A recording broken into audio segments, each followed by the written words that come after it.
Hello and welcome to Healing from Within. I am your host, Sheryl Glick, author of The Living Spirit, which shares stories of spiritual awakening, communication from higher sources, healing energy, miracles, and soul awareness. I am delighted today to welcome Joseph L. Burgess, author of Dimensions of Consciousness and founder of You Be You, a nonprofit organization which teaches awareness through possibilities. Hello, Joseph, and thank you for joining us to share your transformative process and your ultimate discovery of love. Thank you, dear. I'm very happy to be able to share my story.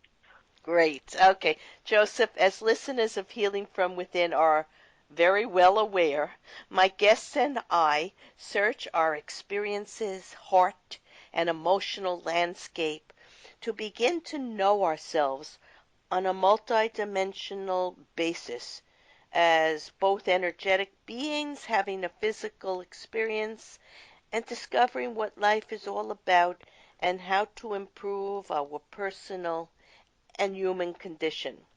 In today's episode of Healing from Within, Joseph Burgess, a life strategist and creator of the myth of perception, or Realign the Perception from Fear to Love, shares a 9-step transformation course which is based on the Hindi yanta and the 9 steps of creation.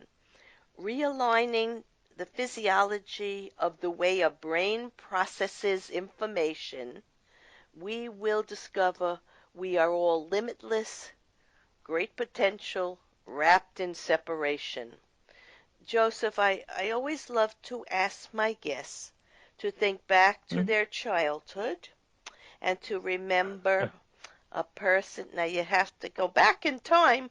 Remember a person, place, experience, or interest that you may have had that may have shown you or others the possible path that you would choose in your adult life, because I believe we are born with exactly the family and the situations that will benefit our soul journey.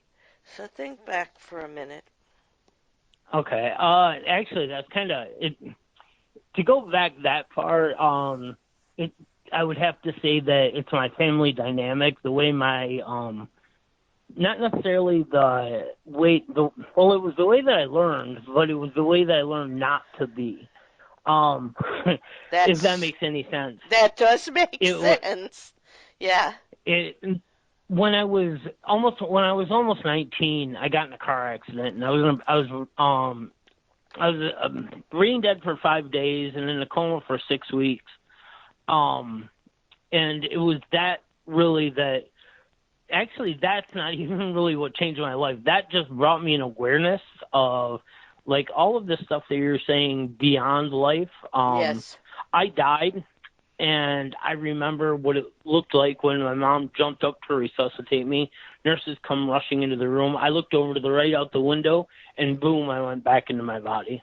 You were having sort of an out-of-body experience, or perhaps a near-death experience. Yeah. Yep. So that was that. I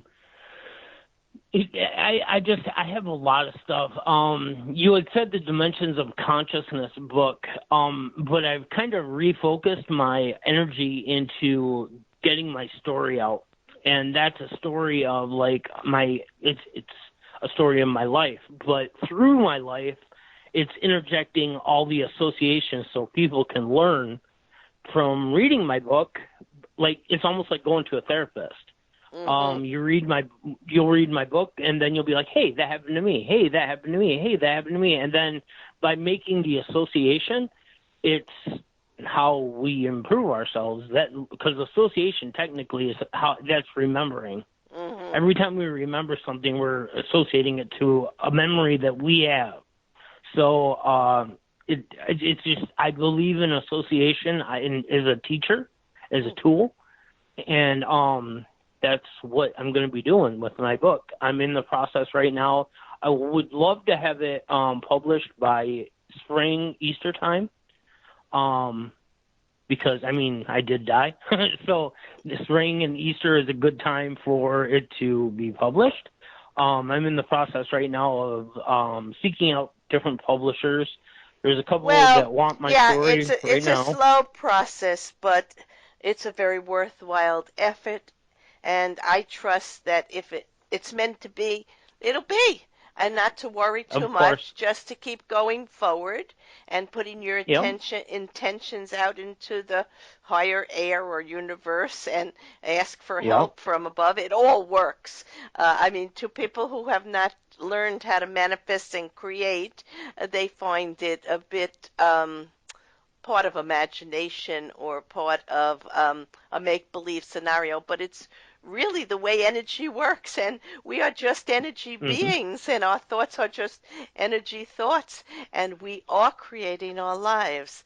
And some of the experiences we have are difficult or challenging, but even through that can come a greater reality of who we are and to remember who we are through the experience.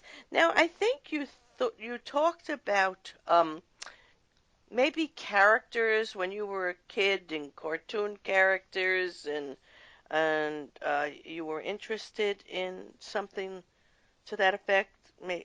You I to be honest, I don't have memories from that I use from before my accident. I have oh pre-trauma amnesia, and I have trauma amnesia, and I have post-trauma amnesia. So if I remember something from my life, it's not, it's, I'm not, I don't use my childhood as inspiration at all. oh I'm not like I so was when I look at a picture from before my car accident, I don't completely recognize it. I know that it's me, but it's not me well then because yeah, when you had a new life then. So from 19 yeah on yeah okay, is let's when look at it yeah that way. when I died, actually I was a walk-in. That's what I believe. I was Well, a let's new explain soul that. entered into my body. Yeah, let's explain that to our listeners.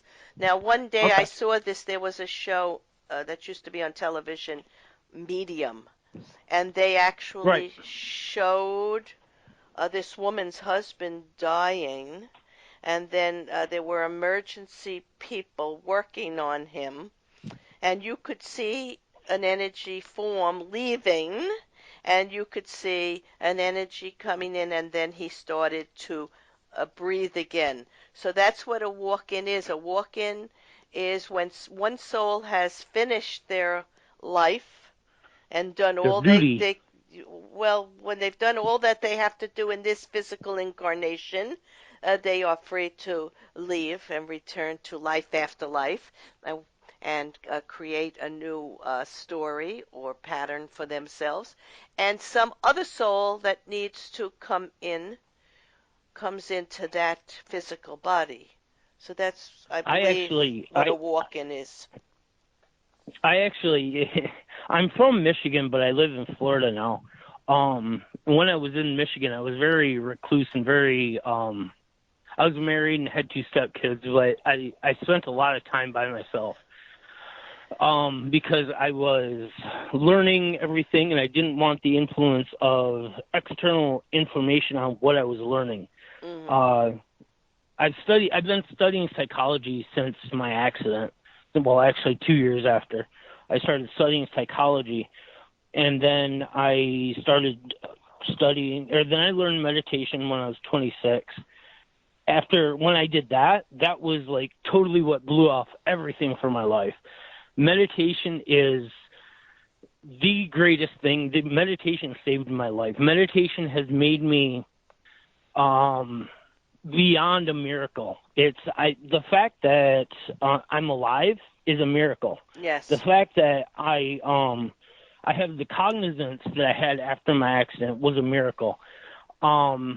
Just based on the statistic of mortality following my injury, because it was 99.9% for a person suffering an injury as severe as mine. So That they I started died. studying. 99.9% didn't make it, right? Yep, So, pretty much. Yep, so, 999 people were dead when I was alive. right. And so that kind of just that statistic actually was a statistic that I learned the very first day that I started studying psychology, and that has been my motivation for doing everything that I'm doing. But what I'm doing now, my nonprofit, the UVU, is there's 1.7 million people who suffer a traumatic brain injury each and every year. There's roughly 5 million people with the family, the friends, the caregivers, and all that surrounding the survivor. That's what my nonprofit is here to help. It's because after my accident, I couldn't find any answers. I couldn't find any help that I needed. Everybody was trying to help me, but they couldn't help me in the ways that I needed. So it was because I couldn't comprehend how they were trying to teach me. I didn't have the knowledge in my head to understand what they were trying to teach me. Mm-hmm. So I have a very good connection between the medical field. I have a good connection with the survivors and the caregivers and the family, because I've been around numerous people who have brain injuries and trauma in their life.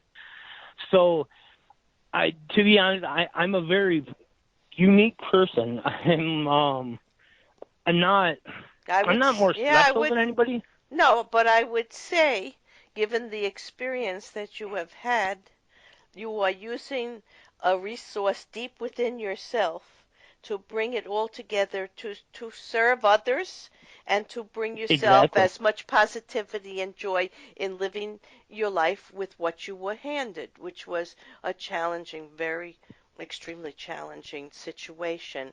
Now, I know your brand is the myth of perception. What is that myth? I think there's a book by Brad Willis. I don't know if you know who he is, but he describes the myth of perception by saying, there are millions of self-help books that all promise the secret to obtaining a happy life, a successful career, lots of money, loving relationships, a defined and firm sense of morality, whatever it is that you could define happiness for one person.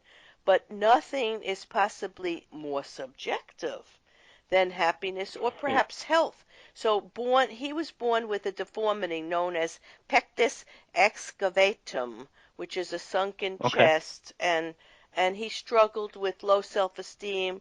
He perceived flaws and societal pressure to be perfect. And eventually he realized that he had been chasing the wrong ideal. So is that something that rings with a feeling for you, that perhaps what you had to go through was just a myth of perception, and that perhaps there's something else that's more defining for you and others? More defining, definitely. There are 7.6 billion perceptions in this world because there are 7.6 billion people. That means there's 7.6 billion realities.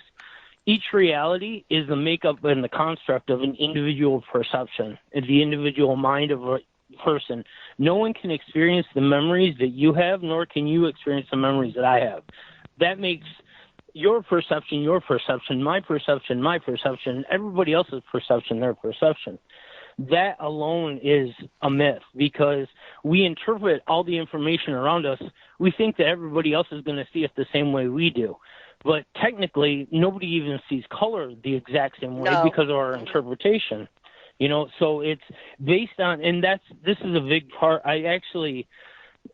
I'm writing a book also. It's a manual for my nonprofit, actually. It's to help the mentors. That's actually basically laws of psychology. I break psychology down. I have a very unique ability to be able to compartmentalize life, reality into labels, into words.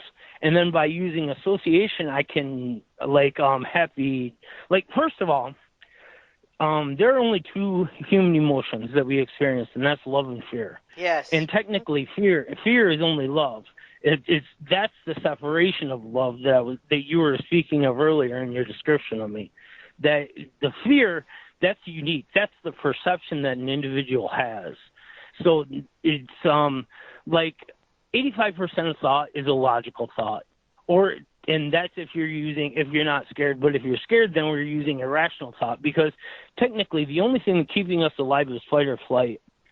So with that, everything, if we stay in flight, we're going to resist it. We're going to oppose it. We're going to try to dominate it. We're going to try to do whatever to it.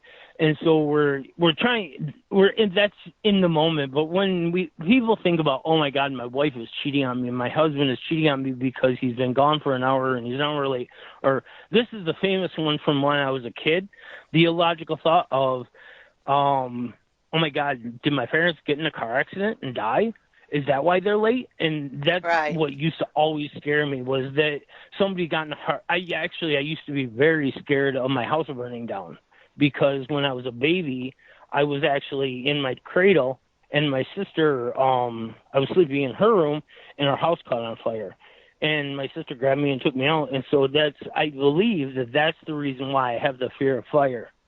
And so, because the only thing fears do sometimes come from an event, but the point is that the events that happen, I believe, are meant to happen to set up a scenario so that we can go from that fear, conquer it, and go to a state of feeling comfortable and good about ourselves and life. Yep. So you're right, the dichotomy is everything is either a fear or a joyful reaction. And every day of our life and every minute of our life, we are constantly balancing the two. So, yes, but we can learn to do that, and we can learn to be effective where we get to a point where we're just observing and not judging and not letting any of the lower vibrational emotions of fear or anger or blame or greed or all the low take hold of us. We're in a state where we can observe life and we can choose what we wish to expand or be part of, and reject what doesn't feel right or good for us. So you're right in saying that. But let's go on to what happened when you had that terrible accident. I can't even imagine what it's like to lie there and hear people talking about yourself, and you're alert, you're in a state of out of body, so your spirit or soul is watching it all, but you can't respond. What's it like to be like that? What did you learn from being like that?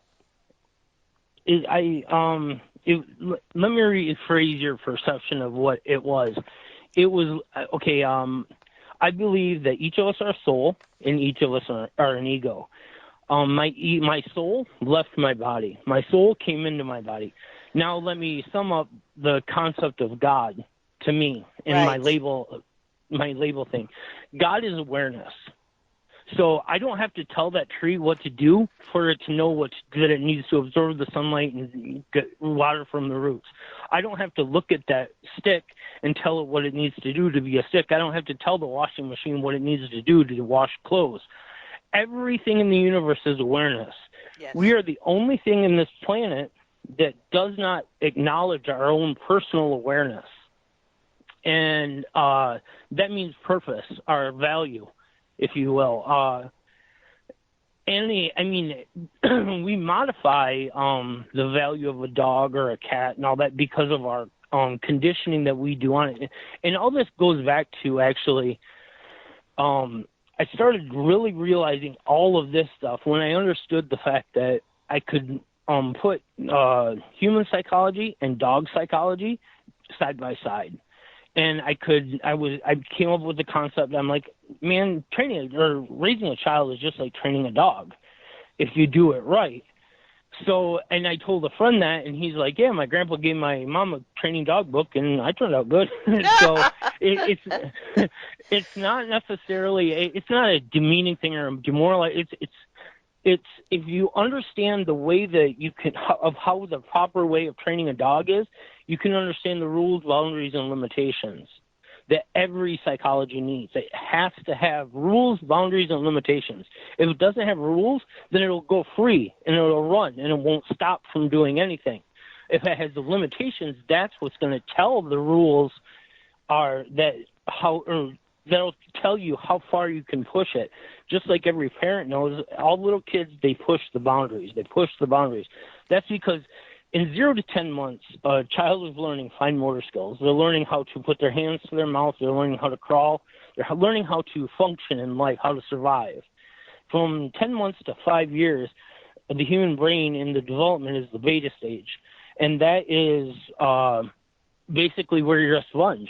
All children are sponges. And they don't know, the brain does not know how to try or to filter through information to process it. It just takes it all and takes it all and takes it all in. So those are the formative years of life. So if you can, I'm going to be right. I have tons of books. I can write books on leadership. I can write books on parenting. I can write books on relationships because I understand this the way that I do. But the key to all of it is what you were talking about, which is awareness or consciousness. We are not only the physical body. We are energy packets or beings and connected to each other and the universe. And, as a medium, I enter into the realm also during meditation.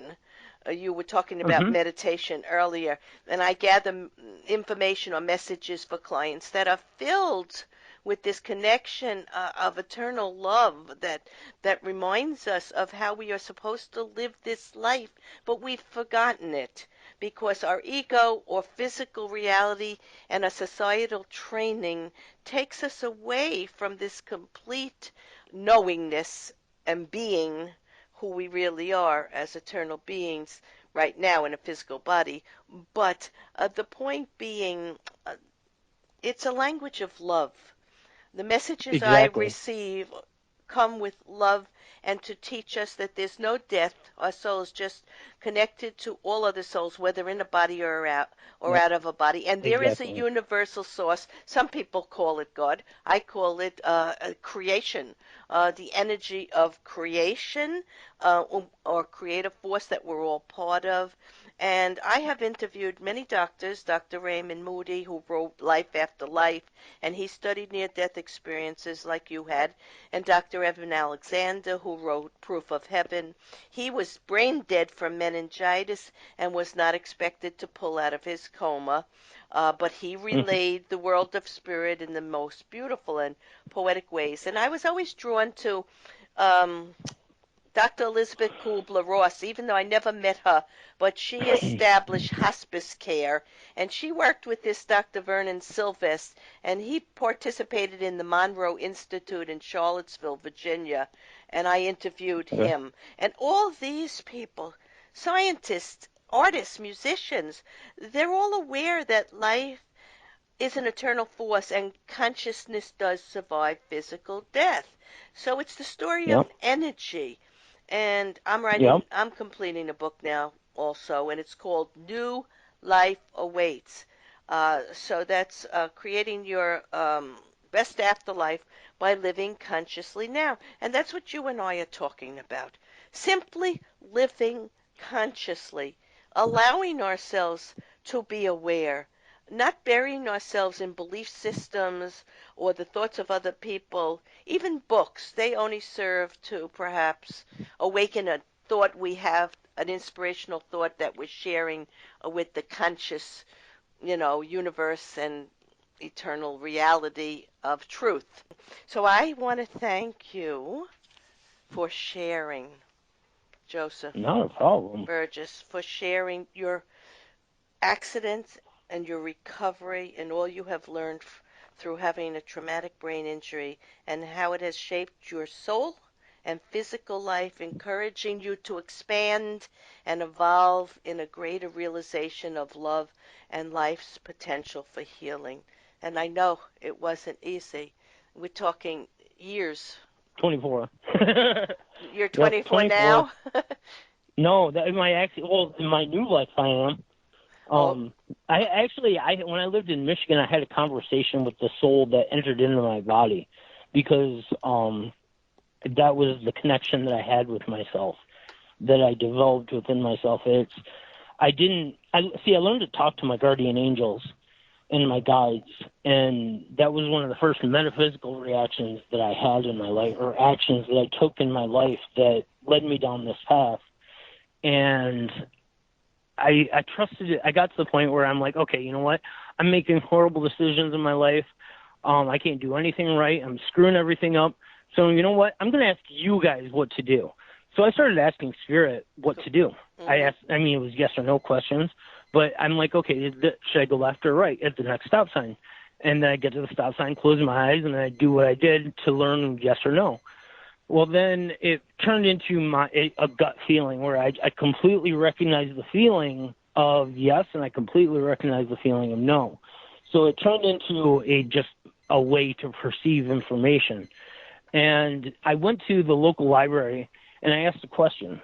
And I don't remember what the question was, and it doesn't really matter because it doesn't matter to anybody else if it doesn't matter to me if anybody else wants to believe it or not, because I've had people like, that wasn't true, you can't even remember the question. But they also seem to forget that I have amnesia.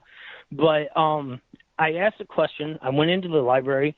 I asked where to go to. They told me where to go to, what floor of the library to go to, what section of the library to go to.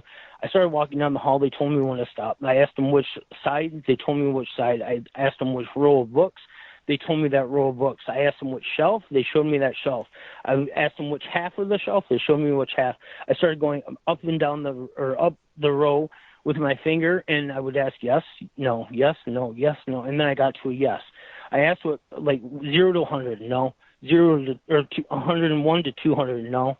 201 to 300, no, or whatever. I'm not sure exactly where it was in the book, But but you I wrote it found, down into that. yeah, but you found what you I needed, found the didn't answer. you? Because I it's a found process. the paragraph. Yeah, but you know what you're really Yep, saying, Joseph?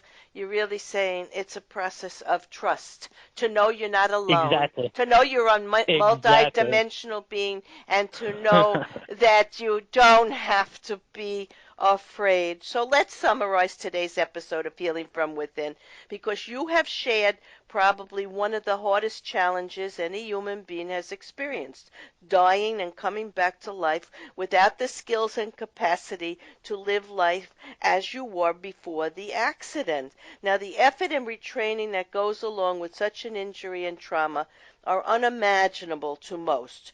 But Joseph, through the resilience of your mind, body, and spirit, you found a way, a process for healing and to live life fully as perhaps your soul had intended you to discover even before you were born. Perhaps it was Yep, part of your completely. not perhaps Yep, it was part of your journey and your plan to have the accident and to continue forward the way you have. completely, We have seen that the key, completely. yeah, we have seen that the key to living beyond any major illness or near death experiences is to remember that we are all more than we appear to be, and life exists on so many levels of energy and in a continuous way or eternal way beyond physical life. We are each the journey of a creative force which needs us to evolve and emerge, change and renew time after time. The journey is surprisingly simple. Conquer fear, know yourself and your energetic capacity, and find that we are all beings born into love. Joseph and I would have you remember, while it is not easy often to accept life's challenges, we are never truly alone and have the resources of the universe to guide us and love us through lifetimes of remembrances of love. I am Sheryl Glick, host of Healing from Within, and I invite you to visit my website, SherylGlick.com, to hear authors, scientists, visionaries, spiritualists, healers, and masters of living with spirit and health show us new ways to visualize and create what it is that is our heart's desire. Shows may also be heard on DreamVision7radio.com and webtalkradio.net. Thank you.